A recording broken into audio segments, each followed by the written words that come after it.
자, 우리가 누가복음을 이제 12장까지 했는데 먼저 누가복음 1장부터 12장까지의 내용을 중간 점검 쭉 훑어볼게요. 어떤 내용들이 있었는가. 성경을 보실 때는 어쨌든 한 절 한 절 한 단어에 집중하는 것도 물론 중요한데 그거보다 먼저는 이제 큰 줄거리, 그러니까 지금 누가가 지금 어떤 의도를 갖고 지금 어떻게 써내려가고 있는가, 이런 얘기들을 좀 우리가 해나가보도록 하겠습니다. 우리 누가복음 1장부터 펴보세요. 1장 펴셔서 어떤 내용들이 있었는지만 좀 정리를 해볼게요. 우선 누가복음 1장에는 누가가 이 누가복음을 기록하게 된 그 동기에 대해서 이야기를 하죠. 그러니까 누가는 사실은 12제자가 아니에요. 그래서 예수님을 직접 봤던 사람은 아닙니다. 그런데 이제 이 누가는 바울과 함께 따라다니면서 또 많이 들었고, 또 바울을 통하여 초대교회의 유력한 지도자들을 다 만나고 리서치를 한 거예요. 그러니까 인터뷰를 다 해서 마태와 마가가 이미 쓰여져 있는 상태에서, 그건 마태 마가 말고도 또 많았었나 봐요. 초기 기록들이 우리 누가복음 1장에 보면 그렇게 써 있죠. 근데 그런 것들을 심도 있게 연구하여서 기록한, 그래서 바울의 아마 제가를 받았을 것이다 이렇게 생각이 듭니다. 그래서 이 누가복음과 사도행전을 같이 기록을 했다라고 하는 것인데, 1장에는 이제 세례 요한의 출생과 세례 요한이 이제 그 출생하는 그 이야기들이 나오죠. 성령님이 이제 잉태케 하시는, 그 예수 그리스도의 성령으로 잉태케 하시는 장면뿐만 아니라 이 세례 요한이 그 태아에 있을 때부터 막 성령이 충만하고 막 이런 얘기부터 막 나와요. 그래서 이 세례 요한이 엘리사벳도 원래 아이를 낳을 수 없는 나이인데 하나님의 전적인 은혜로 세례 요한이 탄생했다라고 하는 부분은 사실 다른 복음서에는 안 나오는 얘기예요. 누가가 또 직접 찾아가고 아마 인터뷰를 했겠죠. 그래서 이제 그 세례 요한이 태어남. 근데 가만히 보면 이 사가랴와 엘리사벳 그 사이에서 나는데, 사가랴는 사실은 이제 잘 믿지 못했죠. 그래서 말을 못하게 해요.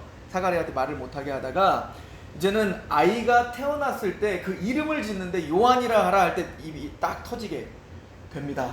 근데 이 세례 요한이 태어난 이 과정은 사실은 물론 이제 세례 요한 자체에도 의미가 있죠.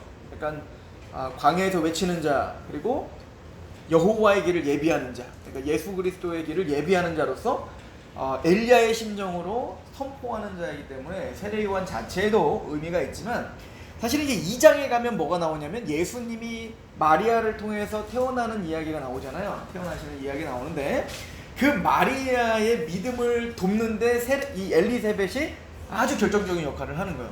그러니까 마리아는 사실은 뭐 아이를 낳지 못할 나이가 이런 얘기가 아니라 아예 그냥 동정녀였는데, 갑자기 천사가 와서 아이를 갖는다고 하니까 아무리 천사가 직접 와서 얘기한다고 해도 이게 자꾸 이게 두렵기도 하고 미심쩍기도 할 거 아닙니까? 그때 천사가 하는 얘기가 네 친척 엘리사벳에 가봐. 엘리사벳이 지금 아이를 가졌다. 이렇게 이야기를 하죠. 그래서 마리아가 그 원래 임신 초기에는 조심해야 되잖아요. 근데 그 임신 초기에 그 나사렛에서부터 어디까지 내려가는 거냐면 쭉 내려가지고 예루살렘으로 해서 서쪽으로 가면 이제 이 사가랴, 이 엘리사벳이 살았던 곳이 있거든요. 엔케림이라는 그곳까지 이제 가는 겁니다. 굉장히 먼 거예요. 걸어왔을 거 아니에요. 거기까지 찾아가는 겁니다. 찾아가서 위안을 얻은 거죠. 그러니까 하나님이 행하시는 일들을 보면서 마리아의 믿음을 돕고 계시는 하나님을 우리는 볼 수가 있는 겁니다. 그죠? 예수 그리스도를 낳게 하시는 그 하나님의 섭리를 이제 보여주고 있는 게 바로 이제 1장에 대한 이야기고, 그리고 2장은 그래서 예수님의 태어나시는 이야기가 있습니다. 그래서 이제 예수님이 태어나셔서 2장 14절에 보면 지극히 높은 곳에는 하나님께 영광, 땅에서는 하나님이 기뻐하시는 사람들 중에 평화. 그러니까 예수님이 이 땅에 오신 구원자로서 오시는 그 예수님을 저는 정확하게 묘사했다고 보는데, 먼저는 하나님께는 영광이 되고 사람에게는, 땅에는 평화예요. 이 두 가지를 만족시키시고 이 두 가지를 완성시키러 오신 분이 누구다? 예수님이다. 그런데 이 두 가지가 완성되는 그 정점의 사건이 뭐냐면 십자가입니다. 십자가. 예수님께서 십자가에 죽으셨을 때 하나님이 영광 받으시는 거고요. 예수님이 십자가에 죽으셨을 때 우리는 하나님과 우리에게 화목제물이 되시사 우리에게 참된 평강이 주어지게 되죠. 그래서 예수님이 이 땅에 오신 목적, 하나님께는 영광을 돌리기 위하여, 또 우리에게는 참된 평화, 참된 안식을 주시기 위해서 예수님이 이 땅에 오셨다는 것을 천사를 통해서 이제 말씀을 해 주신 거죠. 그리고 이제 다른 복음서에 없는 예수님의 유년 시절 이야기가 2장에 나와 있습니다. 근데 이제 그 유년 시절 이야기는 절제대에게 나와 있어요. 그러니까 세세하게 다 나오는 게 아니라 어릴 때부터 예수님께서는 범상치 않으셨음, 이거죠. 그래서 이제 그 2장에 나오는 그 유년 시절 이야기 중에 하나는 뭐냐면, 예수님이 같이 이제 절기 때 예루살렘을 갔다가 이제 다시 이제 나사렛으로 가야 되는데, 근데 그 행렬들이 많으니까 아마 내 아들이 있었는지 없었는지 몰랐던 거야. 집에 와갖고 그 먼 나사렛까지 와보니까 아들이 없는 거야. 그 부모님들이 좀 잘못하긴 했죠. 그때서 깜짝 놀라고 다시 이제 예루살렘으로 막 쫓아 내려온 거죠. 쫓아 내려서 왔더니 찾아도 없는 겁니다. 그런데 봤더니 예루살렘 성전에 갔더니 거기서 랍비들과 막 얘기를 하고 있는 거예요. 그래서 아우 얘야, 너 저기 엄마 아빠가 얼마나 찾았는데 왜 걱정스럽게 이렇게 했더니, 이제 그 예수님께서 뭐라고 하냐면, 아니 나는 아버지 집에 있었다. 내가 아버지 집에 있었는데 그걸 몰랐냐. 그러니까 내 아버지는 누구다? 하나님. 그걸 이제 얘기하시는 거죠. 이제 그 누가는 이 이야기를 넣으면서 어떤 얘기를 할까요? 그러니까 예수님은 어릴 적부터, 그죠? 자아의식이 있었다는 걸, 그러니까 메시아됨, 그리스도됨이라고 하는 것을 아마 어릴 적부터 알고 계셨다라고 하는 것을 강조하는 것 같습니다. 그래서 12살쯤에 이제 예수님의 이야기가 나온 다음에 드디어 3장부터 본격적으로 예수 그리스도를 증거하는 세례 요한의 사역이 시작되는 겁니다. 그러니까 1장, 2장은 세례 요한의 탄생과 예수님의 탄생과 유년 시절을 기록하고, 3장부터 이제 세례 요한이 이제 예수님에 대해서 증거하는 장면이 나오고 세례를 주는 장면이 나와요. 근데 이걸 우리가 좀 자세하게 봐야 되는 건, 3장에서 이제 세례를 주는데, 이제 세례 요한이 이제 세례를 준다고 하니까 사람들이 막 몰려왔어요. 그죠? 막 몰려와서 세례를 받으려고 했어요. 그러니까 세례 요한은 그 당시에도 이미 유명한 선지자로 취급을 받았던 사람인 거죠. 그래서 광야에서 아마 쿰란 공동체에 아마 있으면서 그 광야, 유대 광야에서 이제 그 복음을 외쳤던 사람일 텐데, 근데 이제 세례 요한이 이제는 그 세례를 준다니까, 이 세례 요한의 세례는 뭐죠? 회개의 세례죠.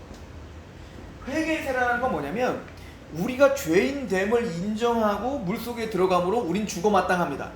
그래서 물속에 다시 나옴으로 우리는 다시 새롭게 하나님 안에서 태어나야 되는 사람입니다를 선포하고 인정하는 게 사실 이 세례였던 거예요. 자, 그런데 이 세례를 준다니까 많은 사람들이 세례를 받으러 나오는 겁니다. 그죠?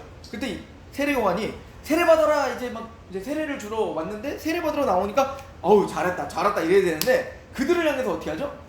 막 퍼붓죠. 저주를 퍼붓습니다. 그 장면이 이제 3장 우리 7절 보시면 요한이 세례 받으러 나오는 무리에게 이르되, 독사의 자식들아, 누가 너에게 일러 장차올 진노를 피하라더냐. 왜 그랬을까요? 독사의 자식이기 때문에 그래요. 자, 두 가지를 우리는 정리하고 갑시다. 이 용어는 이미 누가복음 뒤쪽에 가면 다 정리가 되죠. 다 이해가 되는 단어들인데, 우선 세례 요한이 독사의 자식들아, 독사의 자식들아. 이 독사의 자식들이 받아야 될 건 뭐밖에 없어요? 진노예요. 진노. 하나님의 진노로 영원한 파멸밖에 받을 게 없는 거예요. 자, 그런데 이게 세례 요한을 받아들이지 않고 저놈이 무슨 선지자야, 이런 사람들에게 퍼붓는 게 아니라 지금 누구에게? 세례 요한에게 나와서 세례 받으려고 하는 사람들에게 지금 한단 말이에요. 왜 그런 거 아니? 그 당시에 이 유대적 사고 가운데 세례 요한이 선지자인 거는 아는 거예요. 근데 선지자인데 세례 요한한테 세례 받는 것을 얘네들은, 나는 유대인이고 나는 의인이고 거기에 세례 요한의 세례까지 하나 더 받으면 나는 뭐가 되는 거예요? 종교적인 액세서리 하나를 더 장착하게 된다고 생각하는 거예요. 그러니까 뭔가 선지자를 만나, 선지자가 회개하러 천국에 갔다 그러면 왠지 그거 하나를 더 갖고 있으면, 그 세례 하나를 더 받아서 나도 세례 요한한테 세례 받은 사람이야 라고 하는 것이 있으면 내가 조금 더 업그레이드 될 것 같은 영적 업그레이드를 위해서 지금 나오고 있는 사람들인 거죠. 자, 쉽게 얘기해 볼까요? 교회를 나오는 이유가 단순히 교회를 나가면 평안해지고, 교회를 나가면 뭔가 좀 더 착한 사람인 것 같고, 교회를 나가면 뭔가 있어 보이고, 요즘 시대는 좀 그런 시대이기도 하잖아요. 그러니까 그런 것을 위해서 뭔가 나오고 있는 거죠.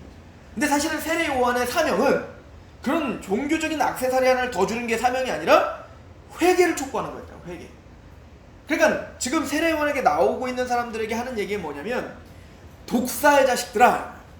그러니까 회개라는 건 첫 번째, 독사의 자식들이라는 걸 인정하는 겁니다. 우리가 독사의 자식들이라는 거예요.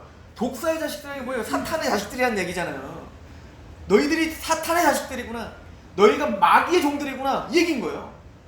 그러니까 사실은 이 사람들이 선지자니까 함부로 대할 수는 없고, 그걸 인정할 수도 없고, 굉장히 애매한. 근데 여기서 세례 요한의 사명이 있는 거죠.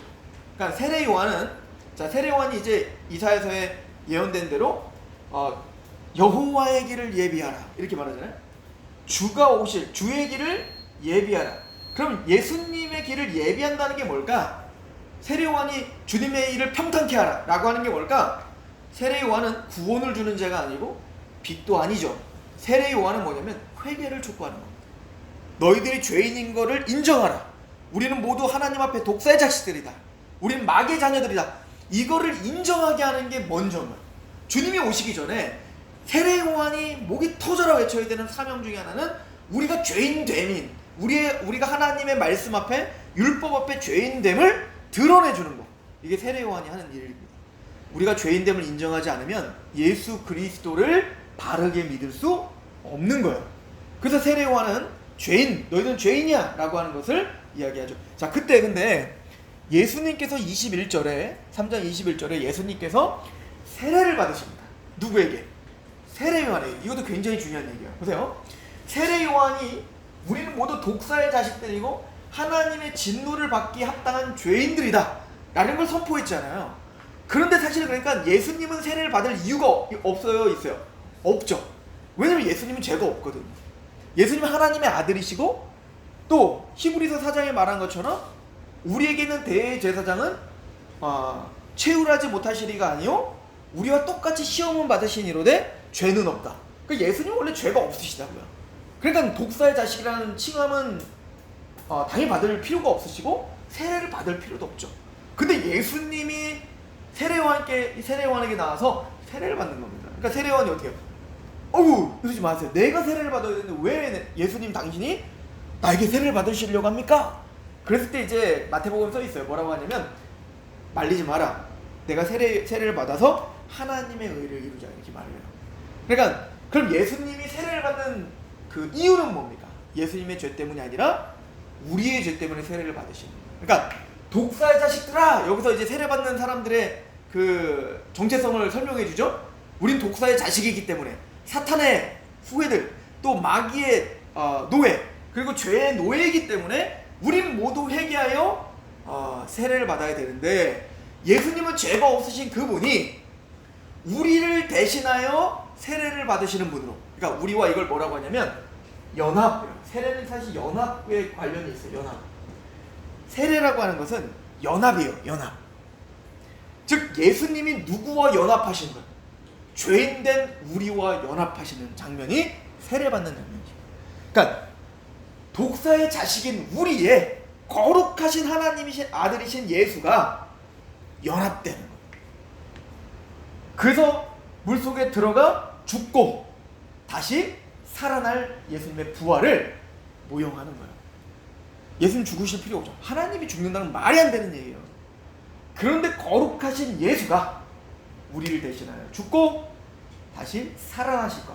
그리고 예수님이 죽으시고 예수님 부활한 거에 하나님의 백성들을 연합시켜 죄에서는 죽고 하나님을 향해 산 자가 되게 하는 그 세례. 그래서 예수님 세례 받으신 이유는 연합이다. 누구와? 독사의 자식, 죄에 노예된 우리와 연합, 동일시. 예수님이 우리와 동일시하고 계시다는 것이죠. 이러실 이유가 없으신데 말이에요. 그러니까 예수님이 이거 하러 오신 거예요. 예수님. 그죠? 세례 받으시러 오신 거야. 그래서 나중에 보면 예수님이 뭐라고 하냐면, 나의 받을 세례 이렇게 표현합니다. 내가 받을 세례. 나의 받을 세례가 뭐야? 십자가를 의미하는 거예요. 십자가. 예수님 십자가에 완전히 죽으시고 3일 만에 부활하신, 이게 진짜 예수님 받으실 세례. 이걸 다른 말로 말하면 내가 마실 포도주 잔, 내가 받을 진노의 잔, 너희도 그 잔을 마실 수 있겠느냐? 이렇게 이제 표현하는 거죠. 즉 예수님은 바로 그 우리와 연합되어 죄가 없으신 그분이 십자가에 달려 죽으시러 우리와 동일시하시러 오셨다 라고 하는 것을 사실은 누가는 강조하고 있는 거예요. 자, 그리고는 4장에 가보시면 좀 눈여겨보셔야 될 게 3장에 이제 23절부터 족보 얘기 나오거든요. 그 복음서에 족보 2번 나오죠. 마태복음에 한 번, 누가복음에 한 번 나와요. 자, 근데 마태복음과 누가복음의 족보가 조금 달라요. 자, 뭐가 다르냐? 마태복음은 누구로부터 시작하냐? 아브라함으로부터 시작해요. 그죠? 아브라함으로부터 시작하여 다윗을 거쳐 예수 그리스도로 끝나는 족보로 하죠. 그리고 14대로 그 14라고 하는 14대를 할 때 14라고 하는 것도 사실 이제 다윗을 상징하는 숫자예요. 왜냐면 이제 그 히브리어는요, 그 알파벳마다 그 숫자 값이 붙어 있어요. 그러니까 알레프는 1이고 베이트는 2고 이렇게 숫자 값이 다 붙어 있거든요. 그래서 이제 다윗이라고 하는 알파벳에 숫자를 더하면 14가 나와요. 그래서 마태는 일부러 14대를 끄는 거야. 즉 이게 뭐야? 다윗의 족보다. 이걸 보여주고자 하는 거예요. 그러면 마태는 왜 이거를 그 다윗의 족보라는 걸 강조할까요? 왜냐면 네 복음서가 있어요. 그죠? 마태복음, 마가복음, 누가복음, 요한복음. 요 마태, 마가, 누가, 요한은요, 똑같은 예수님을 그리고 있지만 그 예수님의 중심 주제를 부각하는 게 조금씩 달라요. 마태는 예수님의 메시아, 즉 유대의 왕이시다, 다윗과 같은 한 왕으로 오셨다는 것을 강조하십니다. 마가는 가장 짧죠. 가장 짧은 그 복음서인데 고난에 대한 이야기가 가장 많은 부분을 할애하고 있죠. 그래서 마가는 예수님이 바로 고난당하시는 종으로 오신, 고난당하시는 종 되심을 강조하죠. 누가는 뭐냐면 예수님의 인자 되심을 강조합니다. 의인 되심. 그러니까 예수님이 우리와 똑같은 육체를 이 땅에 오셔서 우리와 동일한 인간으로 오셨으며, 그런데 그분은 의인이셨다. 그래서 나중에 보면 이제 예수님 십자가에 돌아가실 때 다른 성경에 없는 백부장이 그는 참으로 의인이다, 이렇게 또 이제 얘기하는 장면도 나오고, 그래서 예수님의 유년 시절 이야기도 길게 나오고 있는 거예요. 육체로 태어나는 그 이야기를 길게 설명하고 있습니다.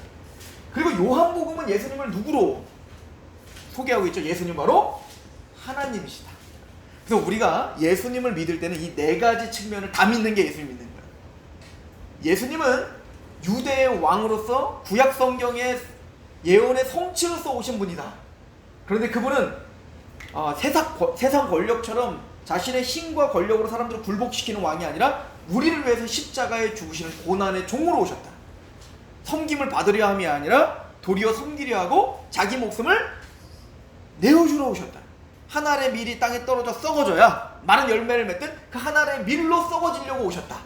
그분이다. 그런데 그분은, 그래서 우리는 수도 없이 죄를 짓지만 예수님은 우리와 동일한 육체 가운데 오셔서 죄를 짓지 않고 하나님의 율법 완성하신 의인이셨다. 그런데 그분은 누구시다? 하나님이시다. 그죠? 이게 예수님을 정확하게 믿는 겁니다. 여기는 하나라도 빠지면 예수님을 믿는 게 아니에요. 잘못 믿는 겁니다. 그냥 마태, 마가, 누가 이 사복음서를 통하여 우리는 예수님을 입체적으로 정확하게 알 수가 있는 거예요. 이해가시죠? 자, 그런 의미로 마태는 그래서 뭐를 강조해요? 족보가. 그래서 족보부터 나오는 거예요. 왜? 구약에 예언된 그 유다의 왕, 그 메시아, 아브라함과 다윗의 자손, 그 메시아가 여기 있다. 그래서 사실 이제 그 마태는 누구에게 쓰는 예수님을 소개하고 있냐면 사실은요, 유대인들에게 쓰고 있다. 1차적으로는 유대인들을 대상으로 쓴 복음서가 마태복음이에요. 마가복음은 헬라인들을 위한, 누가복음은 로마인을 위한 거예요. 데오빌로 가카요라고 하잖아요. 또 요한복음은 모든 크리스찬, 유대인이건 헬라인이건 로마인이건 모든 크리스찬을 대상으로 쓴 게 요한복음이에요. 그죠? 자, 그러다 보니까 마태복음은 그래서 족보가 뭐요? 아브라함으로 시작하여 다윗을 거쳐 예수를 낸다. 너희들이 기다렸던 바로 그 메시아, 유대인들 너희들이 기다렸던 그 왕, 유대 왕, 너희의 왕, 그분이 바로 예수야. 이걸 강조하면서 쓴 게 바로 마태죠. 근데 누가는 이방인들을 위해서 쓴 거잖아요. 이방인들. 특히 데오빌로 가카요. 그죠? 그래서 예수의 족보를 어디까지 끌고 올라가냐면 아담까지 끌고 올라가는 거예요. 그죠? 예수님은 바로 아담으로 시작된 그 인류의, 우리 전체의 어떤 그 족보 속에서 우리가 동일한 인간으로서 오신 예수이시다 라고 하는 걸 강조하고 있는 것이죠. 그래서 이 족보를 어디까지 끌고 올라가요? 아브라함을 넘어 모든 인류의 조상인 아담까지 끌고 가는 거예요. 그러니까 우리의 메시아인 거죠. 단순히 유대인들의 메시아가 아니라 우리의 메시아인 거예요. 또 우리와 동일한 모습으로 오셔서 우리를 구원하신 유일한 메시아 되심, 이걸 이제 강조하는 게 바로 이제 누가복음입니다. 그래서 이제 족보 이야기가 약간 다르다라고 하는 걸 설명을 하는 거예요. 그리고 이제 예수님이 드디어 그러면 우리와 연합되어 동일시하여 세례를 받으시고 드디어 본격적으로 공생애를 시작하시는데, 제일 먼저 4장에 뭐부터 시작하시는 거예요? 시험을 당하시더라. 그렇죠? 그래서 누가복음 4장에는 시험 당하죠. 그래서 마태복음도 시험 당하시는 게 4장, 누가복음도 시험 당하시는 게 4장이에요. 그래서 누가복음, 마태복음 4장은 예수님이 시험 당하시는 장면이 나오는데, 자, 이 시험 당하시는 장면은 뭐 마태복음에 있는 얘기로 좀 뭐 누가복음도 마찬가지지만 세 가지 시험 받는다고 했잖아요. 그죠? 세 가지 시험 받죠. 뭐 순서가 약간 달라요. 마태와 누가. 근데 그 내용은 똑같아요. 첫 번째, 예를 들어서 돌을 떡으로 만들어 먹어라 얘기죠. 두 번째, 뭐 여기서 좀 달라요. 근데 어쨌든 천하만국을 보여 어떻게 해요? 절하라. 보이며 절하라. 그러면 이 모든 거 다 너에게 줄게. 십자가 질 필요 뭐 있어? 나한테 한번 절하면 이 모든 너 보이는 거 다 줄 텐데. 그죠? 세 번째, 성전 꼭대기에 올라가서니 뛰어내려라. 뛰어내리면 네가 만약에 하나님의 아들이거든 천사가 너를 받쳐줄 거 아니냐. 이 세 가지 시험이었죠. 근데 이 세 가지 시험은 정확하게 누가 당하는 시험이냐면 오늘 우리들이 당하는 시험입니다. 그래서 이걸 요한 사도는 요한일서에 뭐라고 하냐면 육신의 정욕과 안목의 정욕과 이생의 자랑이라 이렇게 표현하죠. 그러니까 돌을 떡떡이라 먹는 문제잖아요. 육신의 정욕이죠. 그리고는 천하 만국을 보이죠. 안목의 정욕이죠. 그리고 뛰어내려. 그럼 너를 받쳐. 하나님의 아들이면 받쳐주면 네가 슈퍼스타 될 거야. 뭐죠? 이생의 자랑이죠. 근데 이 시험은 정확하게 우리가 오늘 당하고 있는 시험일 뿐만 아니라 최초의 인류의 조상이었던 아담이 당했던 시험입니다. 그죠? 그래서 선악과를 이제 시험할 때 어떻게 하냐면 먹음직하며 뭐죠? 육신의 정욕이죠. 보암직하며 뭐죠? 안목의 정욕이죠. 네가 하나님처럼 될 거야. 이생의 자랑이죠. 그러니까 예수님이 당하시는 시험은 오늘 우리가 당하는 시험이고, 또 최초의 인류의 조상이었던 아담이 당했던 시험이고, 또 누가 당했던 시험이냐면 바로 광야에서 이스라엘이 당했던 시험이에요. 그걸 어떻게 아냐면 예수님께서 이 세 가지 시험을 할 때 사탄을 이기죠. 이길 때 뭘로 이기세요? 말씀으로 이깁니다. 근데 재밌는 거는 사탄도 말씀으로 공격을 합니다. 그죠? 처음에 하와 아담이 이제 넘어질 때도 뱀이 말씀과 전혀 상관없이 한 게 아니라 그 말씀을 약간 틀어가지고 공격을 했다고요. 자, 어쨌든 예수님은 돌을 떡떡이 만들어 먹어라 라고 할 때 예수님께서 뭐라고 하죠? 사람이 떡으로만 사는 게 아니라 하나님의 입에서 하는 말씀으로 사는 거야. 그렇게 이제 말씀을 갖고 이기시죠. 또 천하만국을 보이며 나한테 한번 절하면 이 천하만국 다 줄게. 예수님 뭘로 다 이기십니까? 하나님 외에는 절하지 말라고 했다. 그죠? 또 뛰어내려. 만약에 네 하나님의 아들이라면 받아주지 않겠냐? 그랬더니 하나님을 시험하지 말라. 그렇게 말했어요. 자, 이 세 가지 이 말씀이 다 어디의 말씀이냐면 신명기 말씀이에요. 신명기 뭐예요? 이스라엘이 40년 광야 세월 동안을 정리하는 책이 신명기예요. 근데 그 광야 시절에 이스라엘이 이 세 가지 시험에 다 실패한 겁니다. 누가 실패했어요? 아담이 실패했죠. 이스라엘이 실패했죠. 오늘 우리가 실패하죠. 오직 누구만 승리하시는 거예요? 예수님만 승리하시더라. 그럼 예수님이 왜 승리하셨을까? 자, 그래서 우리 히브리서 잠깐 가보세요. 히브리서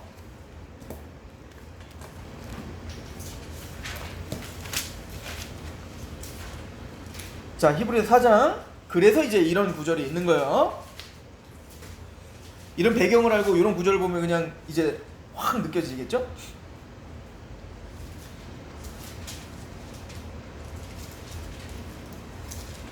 (15절) 4장 히브리서 4장 15절이에요. 신약성경 한 357페이지 정도 돼 있네요. 자, 같이 한번 읽어볼까요? 시작. 우리에게 있는 대제사장은 우리의 연약함을 동정하지 못하시리가 아니요 모든 일에 우리와 똑같이 시험은 받으시니로되 죄는 없. 우리와 똑같이 할 때 우리는 누구야? 아담서부터 우리까지 다 이해가시죠? 우리와 똑같이 시험은 당하시되 우리는 매번 넘어지지만 예수님은 죄는 없다. 그럼 예수님이 왜 굳이 이런 시험을 받으시러 육체를 입고 이 땅에 오셨어야 됐을까? 왜 공생의 기간에 이런 시험으로 시작하셨을까? 사실은 이거는 상징적인 거죠. 사실 그 40일 동안 시험 당하면만 시험이겠어요? 예수님이 이 땅에 사신 33년이 다 시험의 기간이었잖아요. 근데 왜 굳이 예수님이 우리와 똑같은 육체의 모습으로 이 땅에 오셔서 이런 시험을 감당하셔야 되냐고요? 2장 보시죠. 히브리서 2장 17절 같이 읽어봅시다. 시작. 그러므로 그가 범사의 형제들과 같이 되심이 마땅하도다. 이는 하나님의 일에 자비하고 신실한 대제사장이 되어 백성의 죄를 속량하려 하심이라. 자, 18절 시작. 그가 시험을 받아 고난을 당하셨은즉 시험 받는 자들 능히 도우실 수 있느냐. 도우시기 위해서. 시험 당하는 우리를 도우시기 위해서요. 그래서 말하는 거예요. 우리가 똑같이 시험을 받으시니로되 죄는 없다. 그가 우리의 대제사장이시다. 이렇게 표현하는 거죠. 우리는 죄에 끊임없이 넘어지지만 예수님은 그 죄에 넘어질 우리를 채용을 하시는 거예요. 우리와 동일시하셔서 그게 얼마나 힘든지를 아시며 우리를 도우시는 거예요. 그렇죠?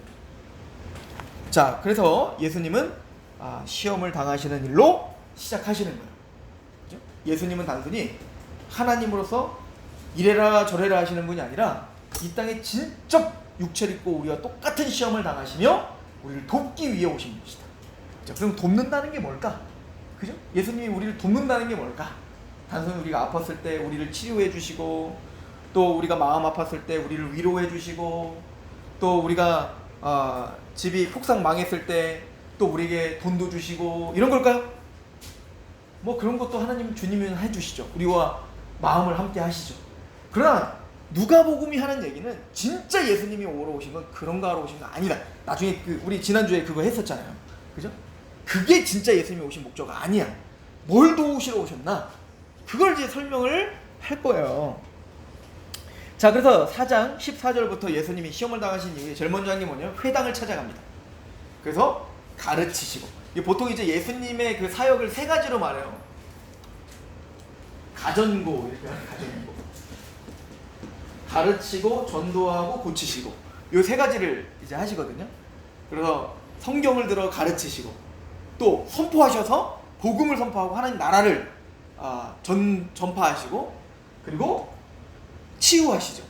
그죠? 병든 자를 고치시고, 또 귀신 들린 자를 고치시고, 이런 고치시는, 죽은 자를 이렇게 세우시는 이런 사역을 해요. 근데 이 가르치고 전도하고 고치시는 이 사역이 다 하나를 위한 거예요. 하나. 이게 뭔지를 우리가 누가복음을 통해서 사실 알아가야 되는 겁니다. 자, 그래서 이제 예수님께서 이제 4장에 회당에 가서 막 가르치세요. 그죠? 그랬더니 이제 나사렛 사람들이 막 배척해요. 그래서 이제 뭐 선지자는 고향에서는 선지자가 존경받기 힘들다 뭐 그러잖아요. 그래서 어디로 가시냐면 나사렛에서 갈릴리로 가시는 거예요. 그러니까 예수님의 공생의 기간은 다 갈릴리 지역으로 가서 가버나움 그쪽에서 이제 이제 전도도 하고 또 이제 그 기적도 베풀고 그런 이제 일들을 하시죠. 그래서 이제 예수님께서 어떤 일들을 하시냐면 예수님이 병자들을 고쳐주십니다. 그죠? 갈릴리에 가셔서 막 병자들을 고쳐주시는 장면이 나와요. 그리고 또 31절부터 보면 귀신들을 또 막 내쫓으시는 장면이 나와요. 자, 예수님이 뭐 하고 계세요? 병자들을 고쳐주고 계시고 또 귀신을 내쫓고 계세요. 그죠? 예수님이 이 땅에 오셔서 우리와 동일시하셔서 이 땅에서 하나님의 영광 그리고 우리들에게 평안을 주기 위하여 예수님이 이 땅에서 하시는 게 뭐야? 병자들을 고치고 그리고 사탄을 내어쫓아. 도대체 이게 뭐 하러 오신 걸까? 그리고 우리도 이제 병자를 고치고 사탄을 내어쫓기 위해서 온 것인가? 그때 38절부터 보면 그 제목이 혹시 써있는 거 좋은 성경의 제목들 달려있잖아요. 그죠? 온갖 병자들을 고치시다. 그러니까 예수님이 여기 다 기록할 수 없는 그런 병자들을 다 고치는 겁니다. 그 이야기가 4장에 나오는 거예요. 자, 그러니까 예수님이 뭐 하시러 오셨고 그걸 위해서 뭐 하시는지 아셨죠? 그러니까 예수님이 이 땅에 뭐 하러 오셨어요? 우리와 동일시하고 우리를 도우시러 오셨어요? 근데 오셔서 뭐 하세요? 병자를 고치시고 귀신을 내어쫓아요. 그리고는 5장부터 누구를 부르는 장면이 나오냐면 제자를 불러요. 그러니까 예수님은 병자를 고치고 귀신을 내어쫓으되 이걸 혼자 하시지 않고 누구에게 전수하실 거예요. 이제 제자를 불러 그 제자들에게도 그 일을 하게 하실 거예요. 훈련해서.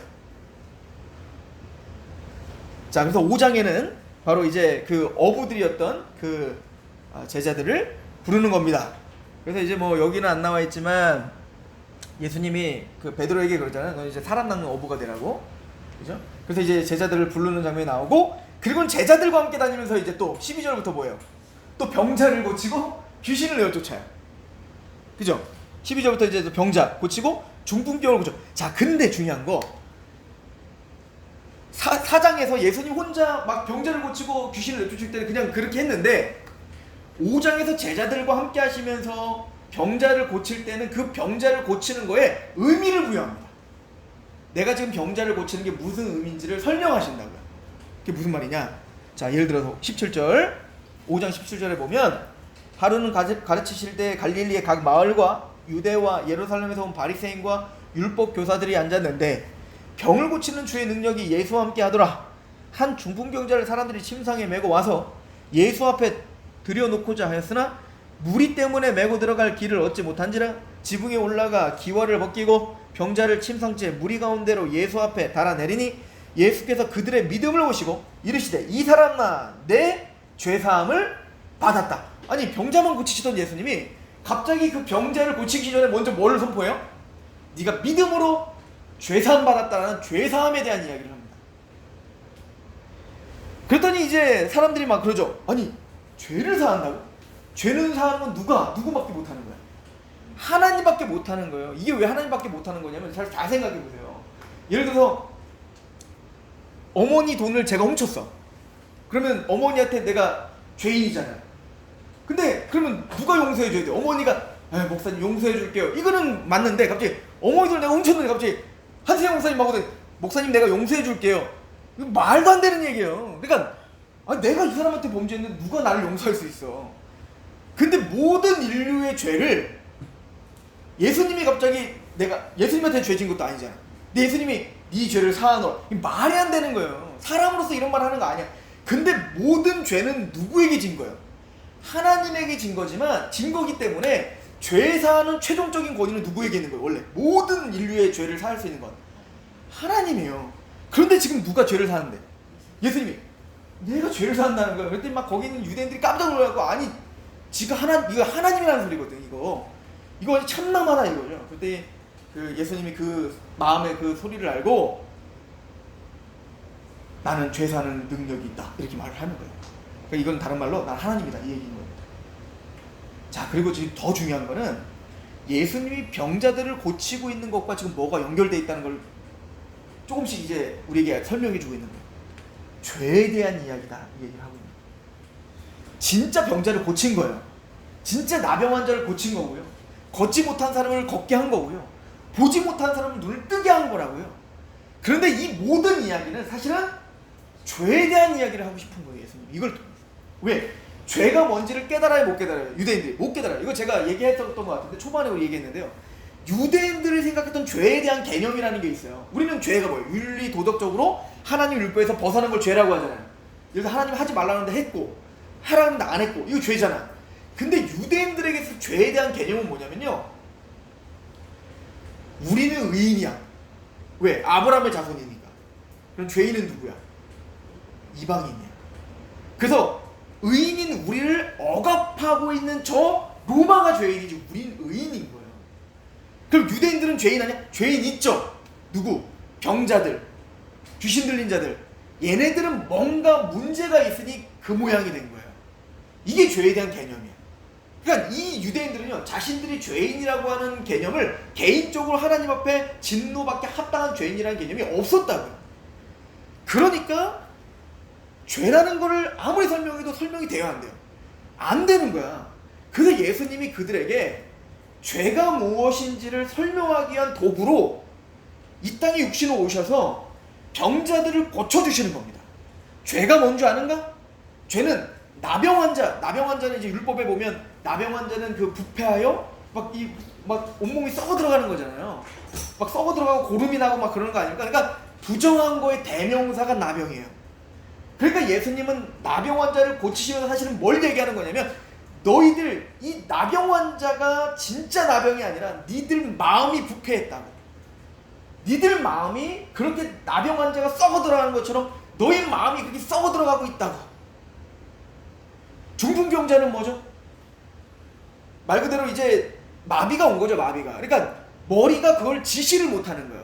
내 마음대로 움직이는 거잖아요. 그런 것처럼 우리는 모두 자유롭게 하나님을 찬양하고 경배하고 하나님의 뜻 가운데 살아갈 수 없는 그렇게 마비된 중풍병자 같은 영적 중풍병자야. 이걸 설명하는 거란 말이죠. 또 보지 못하는 사람, 듣지 못하는 사람. 너희가 보지 못하고 듣지 못하는, 쟤들이 보지 못하고 듣지 못하는 게 아니라 너희는 본다고 하니까 니들이 못 보는 사람이고, 니들은 듣는다고 하니까 니들이 안 들리고, 영적인 하나님을 보지 못하고 영적인 하나님의 음성을 듣지 못하고 말하지 못하고 뛰지 못하고 찬양하지 못하는 너희들이 소경이고 너희들이 듣지 못하는 자들이야. 요거를 누가 자세하게 설명하면 요한이 설명하죠. 그래서 요한복음의 특징이 있어요. 요한복음은 굉장히 신학적인 책이라고 했어요. 그래서 마태, 마가, 누가는 그냥 줄거리를 쭉 역사적인 사실을 쭉 나열한다면, 요한은 그것에 대한 의미를 다 기록합니다. 그래서 이제 예를 들어서 요한복음 9장에 가면 예수님이 막 소경을 눈을 뜨게 해요. 눈을 뜨게 막 한 다음에 갑자기 예수님이 휙 돌려서 9장 마지막에 뭐라 하냐? 니들이 소경이다. 그때 말이, 우리 눈으로 항상 봤는데 눈 감은 적이 없는데 왜 우리가 소경이야? 너희들은 본다고 하니 너희가 소경이고 얘네들은 안 보인다고 하니 얘네가 보는 자라. 이렇게 되는 거죠. 그러니까 예수님은 이런 병의 이야기를 통해서 뭐를 드러내고 싶은 거예요? 죄를 드러내고 싶은 거예요. 우리가 얼마나 죄인인지, 우리가 얼마나 부패한 죄인인지를 설명하는 겁니다. 근데 그걸 누구밖에 치유할 수 없다는 거예요. 예수밖에는 치유할 수 없다는 걸 보여줘요. 아하, 제자들에게 뭘 가르쳐 주는 걸까요?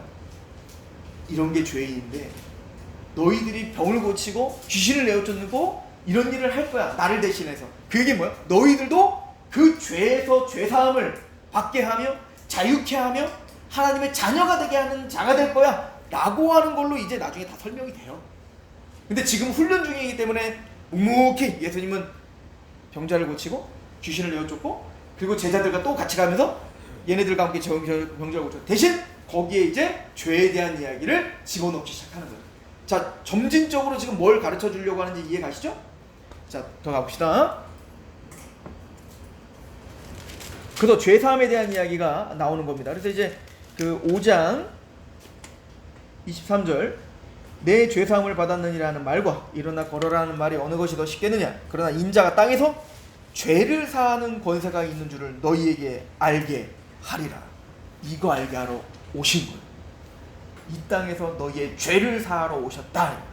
그러니까 이거를 인정하기 위해서는 누구 사역이 필요했던 거예요? 세례 요한의 사역이 필요했던 거예요. 우리가 다 독사의 자식이라는 걸 인정해야 되는 거예요. 우리가 다 나병 환자라는 걸 인정해야 되는 거예요. 근데 유대인들이 그 인정 안 하고 멋들어지게 그냥 종교적인 형식만 추구하고 율법을 지켰네. 이러니까 예수님을 영접할 수가 없는 거예요.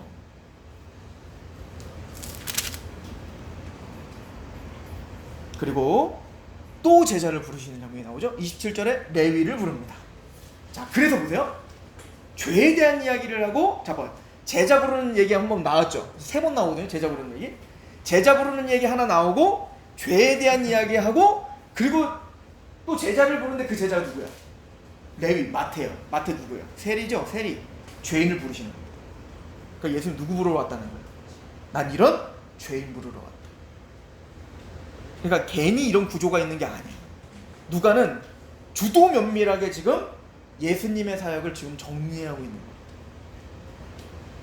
그래서 그 당시에 죄인의 대명사 세리, 그 마태를 직접 찾아가 그 죄인을 부르는 거예요. 그 부르는 것뿐만 아니라 그 마태네 집에 들어가서 막 같이 잡수시잖아. 그죠? 그랬더니 막 난리가 났어. 30절 보세요. 5장 30절. 바리새인과 그들의 서기관들이 그 제자들을 비방하여 이르되 너희가 어찌하여 세리와 죄인과 함께 먹고 마시냐? 그때 예수님이 뭐라고 하죠? 예수께 대답하여 이르시되 건강한 자에게는 의사가 쓸데없고 병든 자에게나 쓸데있다. 그러니까 지금 병든 자를 고치는 장면과 죄에 대한 이야기와 레위를 부르는 이 모든 이야기 다 연결되어 있는 얘기인 거예요. 예수님 뭐하러 왔다는 거예요? 이렇게 나는 죄인입니다 라고 예수님께 나오는 그들을 난 부르러 왔다. 멋들어지게 나는 율법을 지켰네, 난 하나님께 뭘 했네. 그들이 구원받는 자들이 아니라, 그들이 참된 이스라엘이 아니라 이 사람들이 참된 이스라엘. 내가 죄인인 걸 알고 주님이 아니면 나는 눈을 못 뜹니다. 주여, 하나님이 아니면 나는 중풍병을 고칠 수가 없습니다. 그러니까 막 지붕을 뜯어서라도 주님께로 막 친구를 내려보내잖아요. 그렇게 갈망하는 심정으로 예수님께 오는 자들, 나는 그들을 부르러 왔다. 왜? 건강한 자에게는 의원이 쓸데없습니다. 근데 진짜로 걔네들이 건강한 거예요? 건강한 척하는 거지. 건강하다고 속고 있다 이거예요. 다 우린 나병 환자인데, 영적인. 자, 여기까지 줄거리가 좀 이해되시죠? 왜 이렇게 구조가 되고 있는가?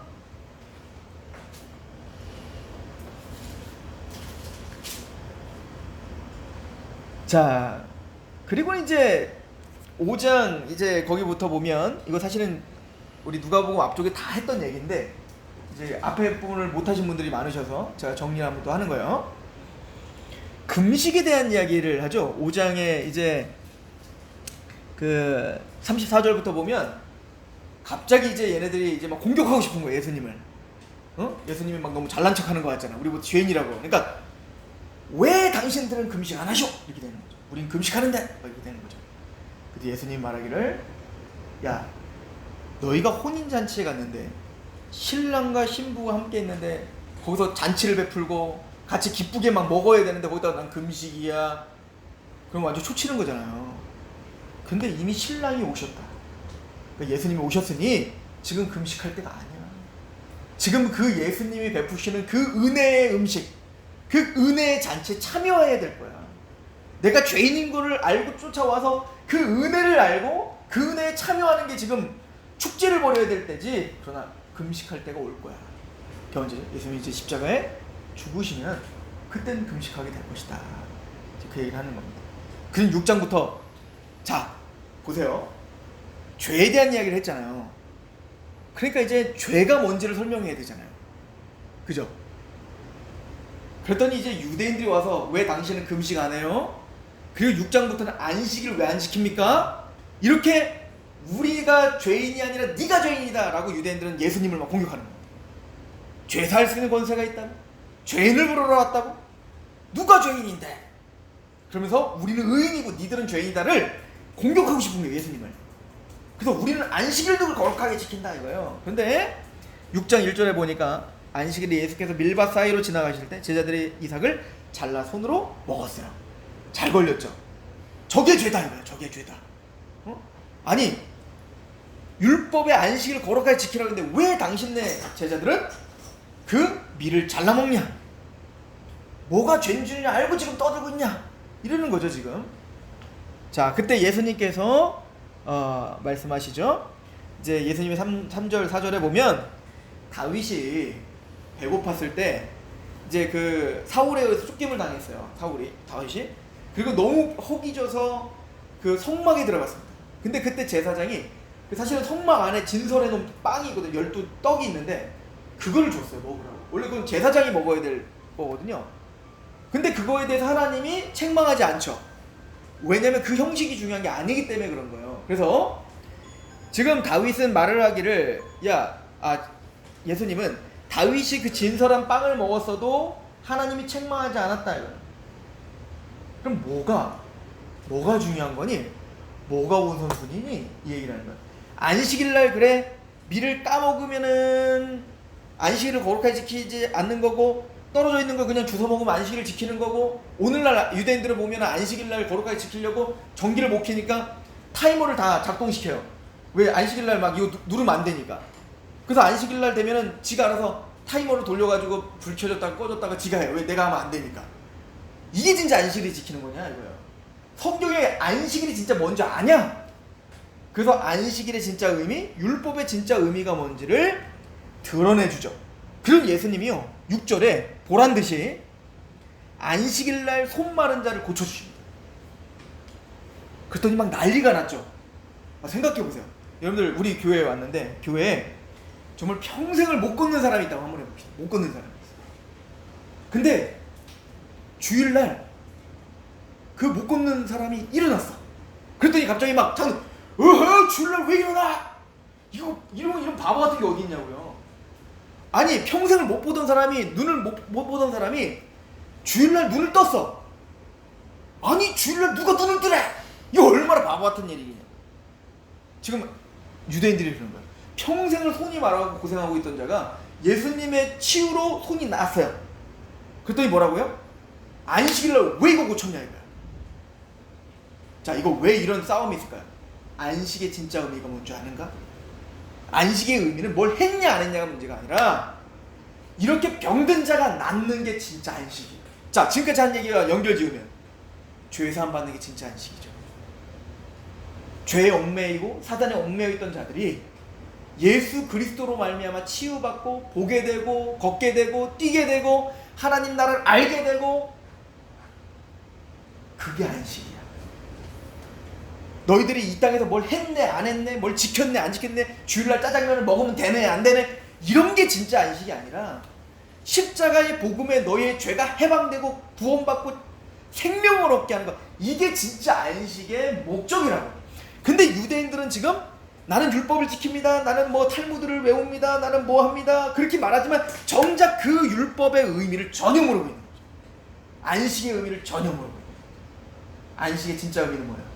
생명을 주는 거예요. 그렇죠? 그래서 이 싸움을 하는 거예요. 그리고 또 12절에 제자 택하는 장면이 또 나와. 자, 보세요. 제자 부르고, 제자를 불러서 병자들 고쳐줘요.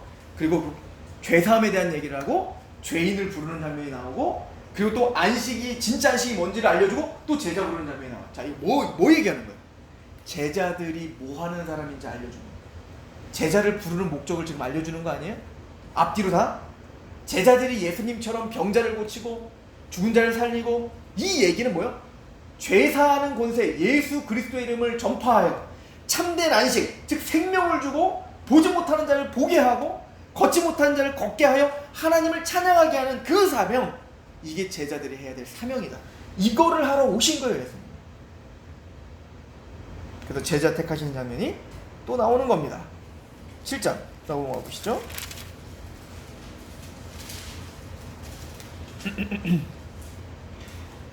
사실은 이제 그 6장에 제자들을 부르시고요. 6장 20절부터는 복에 대한 선포와, 사실 이제 마태복음에서 말하는 이제 산상순 이야기가 여기 쭉 나와요. 원수를 사랑해야 되고 뭐 이렇게 쭉 나오시는데, 이건 뭐냐면 제자를 부르시고 이제 새로운 공동체를 시작하셨어요. 새로운 나라를 시작하시는 거예요. 자, 이스라엘 백성들이 애굽에 포로로 있던 그들을 하나님께서 건져주시고 광야로 끌고 가서 제일 먼저 했던 게 뭐죠? 율법을 수여하신 거죠. 왜? 제사장의 나라로 만드시기 위해서. 그런 거와 똑같은 거예요, 지금 예수님. 지금 제자들, 이제는 그 12지파, 육적인 이스라엘이 이제 끝났어. 그게 이제 하나님 나라가 아니야. 이제 새로운 나라를 만들죠. 새로운 공동체를 만들죠. 그게 뭐예요? 그 12 제자를, 영적 이스라엘을 세우신 거예요. 그리고 그 영적 이스라엘에게, 육적 이스라엘에게 오자마자 율법을 준 것처럼 예수님도 뭘 주시는 거예요? 그 하나님의 백성들의 윤리, 법을 주시는 거예요. 이게 뭐지? 산상순을 주시는 장면을 지금 그게 오버돼서 계속 가고 있는 거예요. 자, 그리고 이제 7장에 예수님께서 백부장을 고치는 장면이 나옵니다. 근데 보세요. 예수님이요, 이게 굉장히 주도면밀하게 쓰여져 있는데, 자, 하나씩 다시 보세요. 병을 고치고 죄를 사하는 걸로 연결짓고 제자를 불러서, 그죠? 하나님 나라를 세웠어요. 그럼 그 교회가 단순히 이제 유대인들에 국한되어 그 일을 하는 게 아니라 누구를 고치고 있어요? 백부장은 로마 장군이에요. 이방인들에게 전하고 있죠. 그죠? 그 일은 뭐예요? 유대를 넘어 지금 이방인들을 향해서 지금 향하고 있다는 걸 누가는 보여주죠. 그래서 7장에 백부장의 종이 병들어 죽게 되었더니, 여기서 이제 또 이 백부장 사건의 중요한 거는 뭐냐면, 이 백부장이 믿음이 좋아요. 뭐라고 하냐면, 자, 자기 하인이 병이 드는 거야. 근데 사실은 그때는요, 종은 그렇게 인간 취급을 받았던 시대가 아니에요. 근데 지금 백부장이 혼수, 자신의 노예를 위해서 누구를 찾아온 거예요? 하인을 위해서 예수님을 찾아왔고요. 예수님이 그래 가자 그랬더니 그 백부장이 뭐라고 하냐면, 그리하지 마세요. 나도 장군이라 아랫사람을 오라면 오고 가라면 가게 돼. 말씀만 하시면 됩니다. 이렇게 됩니다. 뭘 의지하죠? 주님의 말씀을 의지하고 있다는 게 굉장히 중요한 사실인 거예요. 자, 8절, 7장 8절. 나도 남의 수하에 든 사람이요, 내 아래에도 병사가 있으니 이더러 가라 하면 가고 저더러 오라 하면 오고 내 종더러 이것을 하라 하면 하나이다. 예수께서 들으시고 그를 놀랍게 여겨 돌이키사 따르는 무리에게 이르시되, 내가 너희에게 이르노니 이스라엘 중에 이만한 믿음을 만나보지 못했다. 지금 뭐 율법을 지켰니, 안식일을 지켰니, 뭐 금식했니, 그렇게 떠들고 있는 이 모든 유대인들보다 누구 믿음이 더 크다?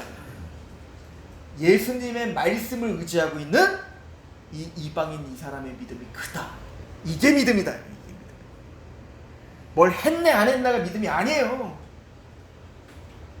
예수 그리스도의 언약, 예수 그리스도의 말씀을 믿는 게 믿음이에요. 그 말씀을 믿을 때 치유가 일어나는 거야. 그렇죠? 그리고 이제 11절에 누구 얘기가 나요? 과부의 아들을 살리는 장면이 나오죠. 그러니까 예수님이 계속 이제 소외되고, 그 당시에는 죄인 취급받았던 사람들로 가는 거예요. 그렇죠? 이방인들, 또 레위, 마태, 세리, 또 과부, 그렇죠? 병든 자들, 그렇죠? 이들이 진짜 믿음이, 이들이 진짜 하나님의 사람들이다 라고 하는 걸 이야기합니다. 우리 18절부터는 세례 요한이 이제는 예수님이 하는 행동들이 예수님이 오셨는데 계속 하는 게 뭐였죠? 병 고치시는 거잖아요. 그러니까 세례 요한이 이상한 거예요. 내가 기다린 분이 맞나? 자, 왜 그럴까요? 세례 요한은요, 예수님이 뭐하러 왔는지 분명히 알았습니다. 이게 분명합니다. 왜냐면 이미 세례 요한이, 누가복음에 세례 요한이 잉태되었을 때 사가랴에게 이미 다 말했어요. 엘리세벳에게 다 말했어요. 구속을 위해서, 죄사함을 위해서 오시는 분이라고 말했고요. 그래서 세례 요한은요, 성령이 비둘기처럼, 세례를 때 성령이 비둘기처럼 내려오는 그분이 바로 그분이라는 걸 이미 들었고요. 그래서 세례를 받으신 이후에 예수님을 지나가니까 요한복음에 세례 요한이 뭐라고 하냐면, 보라, 세상 죄를 지고 가는 하나님의 어린 양이라고 예수님이 이 땅에서 오셔서 해야 될 일이 뭔지를 알았다고요. 근데 예수님이 하시는 행동을 보니까 막 병자들을 고치고 막 치유를 하면서 사람들을 막 끌고 다녀. 막 인기 스타처럼 막. 그러니까 세례 요한은 이제 죽기 직전이죠. 세례 요한이 감옥에 갇혀서 이제 좀 있으면 이제 헤롯에 의해 죽임 당하거든요. 근데 이제 예수님이 진짜 메시아 맞나? 헷갈리기 시작하는 거죠. 그래서 사람들을 보내는 겁니다. 내가 기다리는 분이 정말 맞습니까? 라고 물어보는 거예요. 그랬을 때 예수님이 세례 요한을 뭐라고 얘기하냐면, 이제 세례 요한이 누구냐? 흔들리는 갈대냐? 아니라. 또 세례 요한이 그러면은 뭐 좋은 옷을 입고 있는 그런 귀족처럼 자기의 탐욕만 채우는 그런 왕이냐? 아니라. 그럼 세례 요한은 누구냐? 선지자다. 선지자의 가장 큰 자다.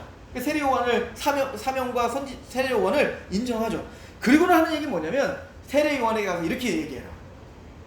그리고 그 얘기가 있죠. 보세요. 22절 7장 22절 예수께서 대답하여 이르시되 너희가 가서 보고 들은 것을 요한에게 알리되 맹인이 보며 못 걷는 사람이 걸으며 나병 환자가 깨끗함을 받으며 기 먹는 사람이 들으며 죽은 자가 살아나며 가난한 자에게 복음이 전파된다고 하라. 누구든지 나로 말미암아 실족하지 아니한 자는 복이 있다. 자, 이 얘기 뭘까요? 이거 이사야서의 예언을 얘기하고 있는 거예요. 이사야서에 이런 예언이 3-4개가 있어요. 3-4개. 그러니까 앞으로 오실 메시아가 오시는데 그분이 하시는 역할이 뭐냐면 바로 보지 못하는 사람이 보게 되고 걷지 못하는 사람이 걷게 되고 또 얽매였던 자들이 해방을 받고 이 일을 할 거라는 거예요. 어떻게? 무엇을 통해서? 이사야서 53장에 53장? 53장 맞나요? 네, 이제 53장이죠.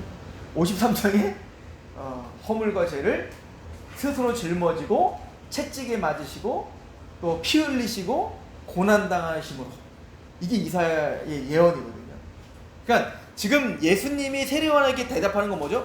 네가 본 대로 지금 이사야가 한 예언을 그대로 성취하고 있는 메시아가 맞다 라고 대답을 해준 거예요. 그러니까 지금까지 예수님이 막 병든 자를 고치고 이렇게 한 것은 그냥 한 게 아니라 이사야의 예언을 성취하는 것이었음을 설명합니다. 자, 그럼 이사야를 좀 생각해야 돼요. 이사야를. 요즘에 이제 저희는 오후 예배 때 이사야를 공부하니까, 자, 이사야서 1장에 보면 지금 이사야가 왜 이사야를 쓰고 있는지를 설명하는데요. 이유는 뭐냐면 이사야 하늘이여 들으라 땅이여 들으라 나귀도 자기의 주인을 알건만은 그의 하나님의 백성들은 자기 아비를 못 알아본다 이렇게 말하죠. 그리고는 그들이 뭐예요? 머리끝부터 발끝까지 성한 데가 없을 만큼 의도 터지고 질병에 걸렸다. 그러니까 지금 이스라엘이 심각한 질병 속에 있다 이거예요.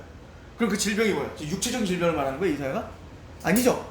지금 하나님을 보지 못하고 하나님을 믿지 못하고 하나님을 알지 못하는 심각한 질병 가운데 있다는 걸 지금 선포하고 있는 겁니다. 그래서 이 질병을 치유하시기 위해 사실은 심판밖에 합당한데 내가 내 열심으로 너희를 반드시 회복시킬 거야. 이게 이사야의 전체적인 메시지예요. 어떻게? 이사야서 7장에 처녀가 잉타의 아들을 낳을 것인데 그 아들이 임마누엘, 그 아들을 통해서 할 겁니다. 9장에 근데 그 아들은 한 아기가 태어날 것인데 그 한 아기는 그냥 인간이 아니에요. 정사를 메었고 기묘자나 모사라 전능하신 하나님이시라 영존하는 아버지시라. 그분은 이 땅에 육체를 입고 태어난 한 아기로 태어나시지만 그분은 영존한 아버지시며 그분은 하나님이시다. 그리고 53장에 그분이 십자가의 죽으심으로 하나님의 열심으로 너희를 회복시킬 거야. 어떻게? 그리고 한 4-5번에 걸쳐서 계속 말하기를 못 보던 자가 보게 되고 못 걷는 자가 걷게 되고. 자, 이게 지금 영적인 얘기예요, 육적인 얘기예요? 영적인 얘기인 거예요. 그러니까 세례 요한에게 말하는 거예요. 내가 지금 왜 이렇게 병든 자를 고치고 있는가? 이사야의 예언을 그대로 육체적으로 성취하고 그리고 죄를 사하려는 것이다. 그걸 연결해서 설명하고 있는 거예요.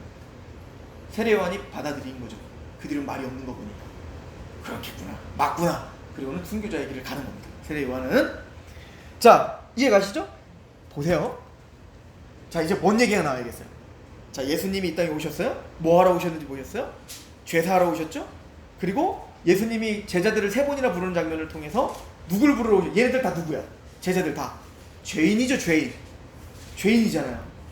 죄인된 그들이 정말 예수님을 통해서 보게 되고 걷게 되고 뛰게 되고 하나님을 찬양하게 돼요. 그럼 어떤 마음이 드는 게 맞죠? 하나님께 감사하겠죠. 정말 그 구원을 경험한 사람이라면 진짜 그 예언대로 정말 십자가의 은혜로 같이 연합되어 하나님 예수님과 연합된 믿음이 있는 사람이라면, 말씀에 의지하는 믿음이라면 뭐가 생겨야 돼요? 감사함이 생겨야겠죠. 그래서 36절 7장 36절부터 향유 부은 여인의 이야기가 나오는 거예요. 예수님에 의해 은덕을 받은, 귀신에서 내쫓김을 받은, 또 병에서 치유를 받은 그 새로운 공동체, 그 교회는 뭐요? 자신의 평생 모았던 그 향유가 옥합을 깨뜨린 그 여자의 이제 나중에 결혼 자금인 거거든요. 평생 모았던 그 결혼 자금을 한 번에 깨갖고 어떻게 하는 거예요? 주님께 부어드리는. 이게 사도 바울이 말했던 로마서 1장부터 11장까지 하나님의 십자가의 은혜로 구원받았으니, 12장부터 뭐라고요? 그러므로 너희 몸을 하나님이 기뻐하시는 거룩한 산제물로 드리라. 사도 바울이 내 몸을, 내 인생을 하나님께 전제로 내어드렸다 라고 한 것처럼, 그런 십자가의 은혜를 아는 사람들은 향유를 부은 여인처럼, 그죠? 하나님께 감사하고 내 인생을 드리는 거예요. 이게 교회인 거예요. 이게 제자들이어야 되는 거예요. 그래서 향유 부은 여인의 이야기가 나오는 겁니다.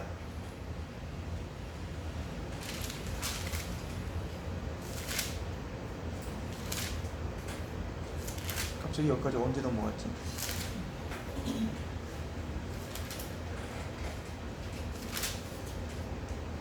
자, 이해 가시죠? 그래서 이제 머리털로다, 이제 그 머리털은 이제 여자의 영광을 상징하거든요. 머리털은. 근데 그 머리털로다가 예수님의 발을 닦고, 그렇죠? 48절에 보면, 7장 48절, 이에 여자에게 이제 내 죄사함을 받았느니라. 이게 죄사함 받은 자의 태도인 거죠. 그렇죠? 그리고 8장 1절에 그게 단순히 이 향유 부인 여인만 그런 마음이 있었던 게 아님을 설명합니다. 그래서 8장 1절부터 3절까지 수많은 여인들이 예수님을 섬기고 있는 이야기가 나옵니다. 그러니까 지금 생략되어 있지만 이 여인들도 예수님을 끝까지 따라가면서 이 향유 부은 여인의 마음으로 따르고 있는 겁니다. 이게 뭐야? 교회인 거죠. 그렇죠? 그러면 이 교회에 대한 이야기를 하면서 보세요. 이제 8장 4절부터 비유가 나와요. 근데 이 비유의 내용은 이런 겁니다. 첫 번째, 4가지 땅에 떨어진 씨의 비유 있죠. 자, 이 씨의 비유는 어떤 의미가 있다고 했죠? 좋은 밭은 30배, 60배, 100배 열매를 맺어요. 자, 요걸만 그냥 설명하고 넘어갈게요. 즉, 진짜 옥토밭, 그러니까 진짜 하나님의 백성들은, 택함받은 백성들은 예수 그리스도의 복음의 말씀, 백부장처럼 말씀만 하옵소서, 그런 믿음으로 그 말씀을 받아들인 자는, 또 지금 이 좋은 밭은 누구예요? 앞에서 설명한 과부, 병든 자들, 귀신 들린 자들, 또 지금 향유 부은 그 여인, 이 사람들이 다 옥토밭인 거예요. 그죠? 갈망하는 마음으로 주님을 바라보고, 그 사람들에게 뭐가 나타나? 30배, 60배, 100배 열매가 나타나. 그 열매가 뭘까요? 저는 그 향유 부은 여인의 마음이라고 생각해요. 그런 열매가 나타나는 거예요. 진짜로. 거기에 다 담겨 있는 거죠, 사실은. 그죠? 그런 감사함으로 30배, 60배, 100배 열매를 맺어요. 그리고 16절부터 두 번째 비유가 납니다. 뭐죠? 등경이의 등불. 그런 마음으로 복음을 전하는 거예요. 등경이의 등불은 뭐예요? 빛을 비추는 거죠. 그죠? 이게 교회인 거죠. 그리고 그들이 누구냐면 19절에 보니까 이제 예수님이 막 가르치니까 와서 그래요. 저 바깥에 예수님의 동생들이랑 형제들 왔는데요. 어머니도 누가 내 형제고 내 동생이냐? 누가 그러면 진짜 동생이야? 21절 보세요. 8장 21절. 예수께서 대답하여 이르시되 내 어머니와 내 동생들은 곧 하나님의 말씀을 듣고 행하는 이 사람들. 누구? 향유 부은 여인들. 이들이 진짜 예수님의 진짜 가족인 거예요. 육적인 가족이 가족이 아니에요. 진짜 예수님의 형제, 진짜 예수님의 자매는 누구예요? 예수 그리스도의 말씀을 믿어 향유를 부은 이 열매를 맺고 있는 자들. 이들이 진짜 하나님의 가족 권속들. 그리고 우리 형제 자매라고 하는 거예요. 예수님의 피에 형제 자매. 그리고 22절부터 자 지금까지는 죄에 대한 얘기를 막 했잖아요. 그러면 왜 이들은 예수님을 보지 못할까요? 왜 많은 사람들은 예수님을 듣지 못할까요? 왜 지금 향유 부은 여인들이나 이런 사람들은 예수님을 바라보고 알게 되고 깨닫게 되고 믿고 있는데, 그 수많은 바리새인과 서기관들과 말씀을 알고 있다는 많은 사람들은 왜 예수님을 보지 못하고 듣지 못하고 죄 가운데 그대로 있을까요? 사탄이 그들을 얽매이고 있기 때문이다. 이걸 설명합니다. 그래서 8장 22절부터 예수님이 누군지를 설명해요. 이제 그 예수님은 바람을 잔잔케 하시며, 26절 보세요. 그들이 갈릴리 맞은편 거라사의 땅에 이르러 예수께서 육지에 내리심에 그 도시 사람은 귀신 들린 자 하나가 예수를 만나니 이 사람은 오래 옷을 입지 아니하며 집에 거하지도 아니하고 무덤 사이에 거하는 자라. 예수를 보고 부르짖으며 그 앞에 엎드려 소리를 큰 소리를 불러 이르되 지극히 높으신 하나님의 아들 예수여, 당신이 나와 무슨 상관이 있나이까? 당신께 구하노니 나를 괴롭게 하지 마옵소서. 이는 예수께서 이미 더러운 귀신들을 명하사 그 사람 나오라 하셨으므로 귀신들이 가끔 그 사람을 붙잡았으므로 그를 쇠사슬과 고랑에 매어 지켰을 때 그 맨 것을 끊고 귀신에게 몰려 광야로. 자, 이것도 실제적으로 우리를 얽어매고 있는 그 죄악이 얼마나 우리를 강에 붙들고 있다고 설명한다고 했죠. 그러니까 사탄 들린 자가 있는데요, 귀신 들린 자가 있는데 그 사람에게 막 너무 막 사라니까 어떻게 해요? 막 쇠사슬로 막 꽁꽁 묶은 거야. 근데 그거 어떻게 해요? 막 끊어버리고 막 가죠. 그러니까 인간의 힘으로는 제압할 수 없는, 형언할 수 없는 어떤 힘을 갖고 있는 자야. 누가? 사탄이요. 그죠? 근데 그거를 예수님이 말씀으로 어떻게 해요? 한마디로 물러가게 하시죠. 이게 중요합니다. 백부장의 이야기와 연결져 보세요. 백부장이 뭘 의지했어요? 주님의 입에서 나오는 말씀에 의지했다고요. 그 능력이 여기서 말하는 거예요. 귀신을 내쫓는 거죠. 근데 그 귀신이 이름은 뭐래요? 군대라, 레기온, 뭐 여단, 군단 이거예요. 근데 이 군대의 귀신들이 나 보낼 곳 좀 찾아주세요. 그래서 어디 들어갔어요? 돼지로 들어갔어요. 근데 마가복음에는 몇 마리가 절벽으로 떨어졌대요? 2,000마리. 그러니까 무슨 얘기냐면 그 한 영혼을 얽어매기 위하여 몇 마리의 사탄이 거기를 진을 치고 있었다는 거예요. 2,000마리가 넘는 어마어마한 군대가 그를 꽉 조이고 있는 거예요. 왜 우리가 예수님을 못 믿을까요? 왜 사람들이 이렇게 강팍할까요?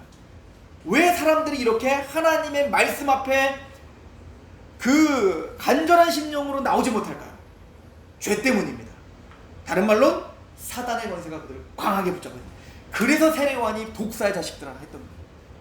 겉으로는 번지르르해 보이고 겉으로는 뭔가 치장하고 나는 그럴듯하게 율법을 지키네, 뭘 했네, 나는 무슨 뭐 사회에 지위가 있네, 나는 권세가 있네, 나는 교양이 있네, 이렇게 떠들고 있지만 속에는 온갖 더러운 것이 가득한 나병 환자요, 영적인 하나님의 나라를 보지 못하는 맹인들이요, 하나님 말씀을 듣지 못하는 기모머리들이요, 또 하나님께 달려갈 수 없는 안진뱅이들이요.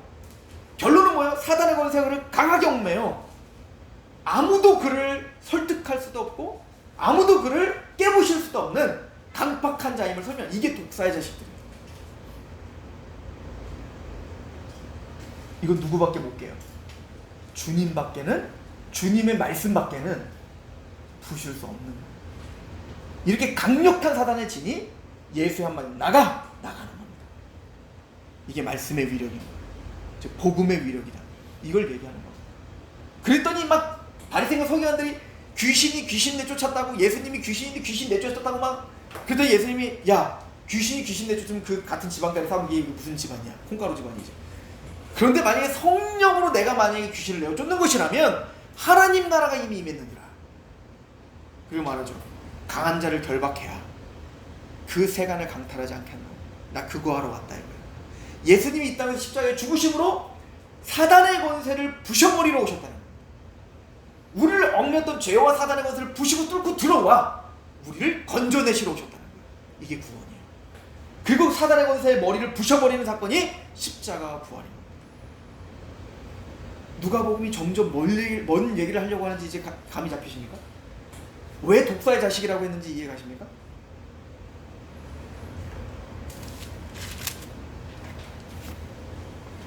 그리고는 쭉 넘어가셔서 9장 보세요. 9장.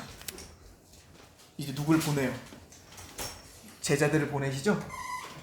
우리가 이거 하는 겁니다. 이거 하라고 보내는 거예요. 제자들을 보내시는 장면이 나오는 겁니다. 그래서 제자들을 보낸 장면 또 두 번 나와. 그죠? 제자를 보낼 때 뭐라고 이야기합니까? 너를 영접하는 건 나를 영접하는 거, 너희를 영접지 않는 건 나를 영접지 않는 거야. 너희는 뭐야? 너와 내가 연합됐다. 그죠? 그런데 중요한 건 뭐냐면 7절 보세요. 9장 7절부터 갑자기 무슨 얘기가 나오냐면 분봉왕 헤롯이 이 모든 일을 듣고 심히 당황하니 이는 어떤 사람은 요한이 죽은 자 가운데 살아났다 하며 어떤 사람은 엘리야가 나타났다고도 하며 어떤 사람은 옛 선지자 한 사람이 다시 살아났다고도 함이라. 헤롯이 이르되 요한은 내가 목을 베었거든. 뭔 얘기가 갑자기 나와요? 세례 요한 순교 얘기가 잠깐 나오죠. 근데 그 길은요, 고난의 길인 것이 이제 시작되는 겁니다. 순교의 길인 거야. 하나님의 말씀을 그대로 전한다는 건 고난의 길이고 순교의 길이고 십자가의 길임을 제자들이 이제 알아야 됩니다. 자, 보세요. 자, 여기까지가 온 분들은 이제 오병이어 기적에 대한 의미를 이제 알 수 있어요. 그러면 어떻게 죄를 사할 수 있는가? 어떻게 사단의 권세가 부서질 수 있는가? 어떻게 우리에게 영원한 생명을 주실 수 있는가? 그리고 8장 10절부터 오병이어 기적을 베푸시는 건데요. 오병이어 기적의 내용은 뭐냐면 요한복음 6장에 정확하게 나와 있어요. 요한복음 6장에 6월절을 기준으로 지금 오병이어 기적이 베풀어진다고 써 있습니다. 그리고 뭐라고 하냐면 오병이어 기적 베푸니까 사람들이 막 몰려오죠. 구름대처럼 몰려와요. 근데 예수님이 뭐라고 하죠? 오병이어 기적 베푼 다음에 너희가 이스라엘이 광야에 있을 때 모세를 통하여 만나를 먹은 것처럼, 그런데 그것은 모세가 준 게 아니라 하나님이 주신 것이다. 근데 진짜 너희에게 줄 내 떡은 이 오병이어가 아니라 나야. 나를 먹어야 돼. 내가 생명의 떡이라고, 내가 생명의 음료라고. 이걸 설명하는 게 오병이어 기적의 내용이에요. 근데 요한복음 6장에 보면 사람들이 뭔 말이야, 너무 어려서 떠납니다. 이때부터 예수님이 본격적으로 뭘 설명하고 계시냐면 내가 죽을 거다를 설명합니다. 내가 생명의 양식으로 내 몸을 갈갈 찢겨 내 몸에 참여하고 믿음으로 내 몸을 먹어야 너희들이 산다. 그 얘기는 뭐예요? 내가 십자가에서 죽어야 된다. 이거를 설명하기 시작합니다. 지금 사실은 뭐 얘기하고 있었어요? 사실은 제자들 파송했잖아요. 제자들 파송. 그리고는 오병이어 기적을 해요. 그리고 오병이어 기적 생각해봐요. 오병이어 기적을 보면 예수님이 먼저 떡을 떼갖고 누구한테 나눠줘요? 제자들이 나눠주는 거죠. 지금 똑같은 거예요. 예수님이 지금 죄를 사해주고 너에게 영생을 주기 위해선 나를 먹어야 되는데 너희들은 나를 먼저 먹고, 믿음에 대한 얘기예요. 믿고, 그리고 그걸 어떻게 하는 자예요? 나눠주는 자가 돼야 되는 거예요. 자, 근데 제자들 지금 이거 지금 이해할까요? 못할까요? 못하죠. 그냥 얘네들은 그냥 병 낫는 게 지금 재밌고 떡 먹는 게 맛있고 그냥 예수님 따라다니면 막 인기 있는 게 재밌는 거야 지금. 그래서 예수님이 그 오병이어 기적 베푼 다음에 바로 물어보는 게 18절부터 뭐 물어보는 거예요? 너 나 누구라고 하냐? 이거 물어보는 거예요. 너 나 왜 따라다니냐 이거예요. 당신 살아계신 하나님의 아들 그리스도입니다. 그래서 이 가이사랴 빌립보 얘기 제가 했잖아요. 그죠? 제가 성지순례 갔다 와가지고 가이사랴 빌립보가 어떤 곳이라고요? 모든 잡신들, 만신을 섬기는 거예요. 내 필요를 채우기 위해, 내 필요를 해결해주는 신을 위해서 감기 낫는 신, 재정에서는 돈 벌어주시는 신, 농사 잘 짓게 해주는 신, 뭐 병 낫게 해주는 신, 그 수백 가지의 신들이 있는데 모든 사람들이 이 가이사랴 빌립보에 와서 자기의 필요를 해결해주는 신들을 찾아오는 거예요. 그러니까 예수님은 거기서 물어보는 거예요. 이 수많은 사람들은 자기의 필요를 위해서 자기의 필요를 해결해주는, 이 땅에 잘 먹고 잘 사는 걸 해결해주는 신으로 지금 찾아왔는데 너희들은 나 왜 찾아왔니 이거예요. 너희들은 나 누구라 하니? 근데 예수님 베드로가 그러죠. 당신 사랑하는 하나님의 아들 그리스도이십니다. 파요나신 분은 네가 복돼. 근데 그게 무슨 뜻인 줄 아니? 나는 십자가에 죽어야 될 것이다. 그리고 너희도 나를 따르려거든 자기를 부인하고 자기 십자가를 지고 따라와야 돼. 그렇지, 본색이 드러나는 거야. 제자들은 깜짝 놀라요. 지금까지 이건 상상도 돼. 그냥 병 고치는 거에 집중했고 막 인기 있는 거에 집중했다고요. 근데 진짜 예수님이 하고자 하는 얘기는 그 모든 과정들을 통해서 이거 설명하는 거야. 내가 죽어야 된다고. 그래야 너희들이 산다고. 그래야 너희가 본다고. 그래야 너희가 들린다고. 그래야 너희가 나병과 같이 그 부정한 우리가 살아난다고. 그래야 사단의 권세가 부서지고 너희를 건질 수 있다고. 그리고 너희들 파송하면서 이걸 왜 가르쳐주는 줄 아는가? 너희를 해방시키는 예수님의 생명의 떡이신 육체를, 복음을 너희들은 전하는 자가 되어야 돼. 그러니까 막 예를 들어 막 이제 시무룩하죠. 그러나 십자가 끝이 아니야. 그래서 28절부터 영광스러운 변화산상의 모습에 변화산상에서 부활의 체를 보여주잖아요. 그 십자가 끝에 뭐가 있다. 영광이 있음을 보여주는 거예요. 그게 진짜 영광 아니겠니? 이 땅에서의 영광이 아니라 그 십자가의 노 크로스 노 크라운이에요. 십자가의 고난이 없이는 부활의 영광이 없죠. 즉 그 십자가는 끝이 아니라 과정일 뿐이고 너에게는 이렇게 영광스러운 부활이 있다. 근데 깨달아요, 제자들? 죽어도 못 깨닫죠. 나중에 십자가에서 다 도망가는 거예요. 이것도 못 깨달아서 예수님은 알았어요. 그래서 요한복음의 14장, 15장, 16장에 뭐라 그래요? 너희들은 못 깨닫는다. 그때 언제? 성령이 오시면 내가 알려준 바를 다 기억나게 하고 깨닫게 할 거야. 라고 그래서 요한복음 14, 15, 16장에 얘기하고 있는 거예요. 그런 예수님은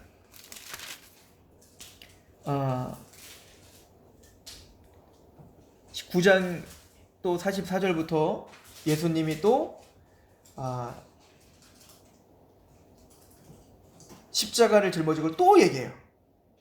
그랬더니 45절 보세요. 9장 45절. 그들이 이 말씀을 알지 못하니 이는 그들로 깨닫지 못하게 숨긴 바 되었다. 자 보세요. 지금까지는 바리새인과 서기관들이 맹인들이라고 이제 공격했다면 지금은 누구도 맹인이야. 사실은 니들도 맹인이야 임마. 이걸 이야기합니다. 니들도 별 수 없어. 성령의 은혜가 아니면 주님의 십자가의 은혜가 아니면 니들도 똑같아. 우리 모두 다 독사의 자식들이야. 그리고 10장에 70인을 세워서 또 파송해요. 자, 이때는 뭘 파송하냐면 예수님이 어떻게 직접 주님의 이름으로 귀신을 내어줬고 병든 자를 고치는 것을 실습시킵니다. 자, 이건 뭐예요? 진짜 지금까지 줄거리를 통해서 단순히 그걸로 기뻐하라는 얘기예요? 너희들이 내 말씀으로, 내 복음으로 너희들이 나중에 해방될 것이고, 그리고 너희들은 내 이름으로 예수님이 이 땅에서 하려고 하는 그 일들을 하는 자가 될 거야. 그리고 또 십자가 또 설명해. 깨달아요? 못 깨달아요. 자, 근데 예수님이 약간 끊임없이 제자들에게 계속 훈련시키고 또 훈련시키는 그 방향성이 보이세요? 그게 보이면 되는 겁니다. 여러분들, 그게 우리의 힘으로 되든가요? 안 되죠? 그래서 11장에 기도를 가르쳐 주시는 겁니다. 기도에, 그러니까 이런 줄거리를 알고 주기도문을 알면 주기도문의 의미가 뭔지 알죠? 우리는 기도를 어떻게 생각해요? 내가 원하는 걸 얻어내는 도구라고 생각해요. 근데 예수님이 가르치는 기도는 그런 의미가 아니었어요. 기도는 세 가지가 있다고 했어요. 세 가지의 방법. 첫 번째, 기도의 내용. 그건 뭐죠? 주기도문이에요. 11장은 기도의 내용을 설명합니다. 주기도문을 갖고 있는 거예요. 하나님의 영광을 시작하여 하나님의 영광으로 끝나는 겁니다. 하나님에 계신 우리 아버지, 하나님의 이름이 거룩히 여김을 받기를 원합니다. 그래서 하나님의 뜻이 하늘에서 이루어진 것 땅에서 이루어지기를 원합니다. 그걸 위해서 우리가 오늘도 우리의 힘으로 살 수 없으니 일용할 양식을 주세요. 또 사람들을 용서할 수 있게 해주십시오. 또 세상으로는 구별되게 해주십시오. 왜냐하면 나라와 권세와 영광이 아버지께만 있기 때문에. 그럼 이 기도의 내용을 갖고 우리는 어떻게 기도해야 되죠? 간청. 버치기 때문에 오질 않지만 두드려갖고 막 나올 때까지 두드리면 떡주로 나오잖아요. 그런 것처럼 주실 때까지. 뭐를? 아들이 떡을 달라는데 돌 주는 부모가 어디에 있으며, 아들이 고기 달라는데 뱀 주는 부모가 어디? 가장 좋은 거 주지 않겠나? 그걸 누가 보면 뭐래요? 성령님이 있어야 이 일 감당한다 이거예요. 하나님의 영광을 위해 간청하며 기다리며 이거 오순절 성령 강림 때 그래서 간절히 기도하니 성령이 와서 권능을 받고 복음을 담대히 전하잖아요. 이게 다 연결된 거예요. 누가가 사도행전과 괜히 이걸 이미 앞에 써놓고 이게 성취된 게 오순절 성령 강림이라고 말하는 거예요. 우리도 똑같은 거죠. 우리가 어떻게 감당합니까? 기도밖에 능력. 이런 기도 외에는 이런 유가 나갈 수 없느니라. 이걸 설명하고 있는 거죠. 기도에 대한 이야기를 가르쳐주고 있는 겁니다. 누가복음 11장 33절에 등경을 켜서 움속에 말 아래 두지 않고 등경 위에 두나니 이는 들어가는 자로 그 빛을 보게 하려 함이라. 내 몸의 등불이 눈인데 내 눈이 성하면 온몸이 밝을 것이요 만일 나쁘면 내 몸도 어두리라. 그러니까 무슨 얘기냐면 눈이 성하면 밝죠. 그러니까 온몸을 다 밝게 볼 수 있잖아. 근데 눈이 가려버리면 어떡해요? 안 보이잖아. 그런 똑같은 거야. 이거 사실 유대인들을 지금 질책하고 있는 거야. 하나님은 유대인들을 모든 이방인의 눈으로 만드신 거예요.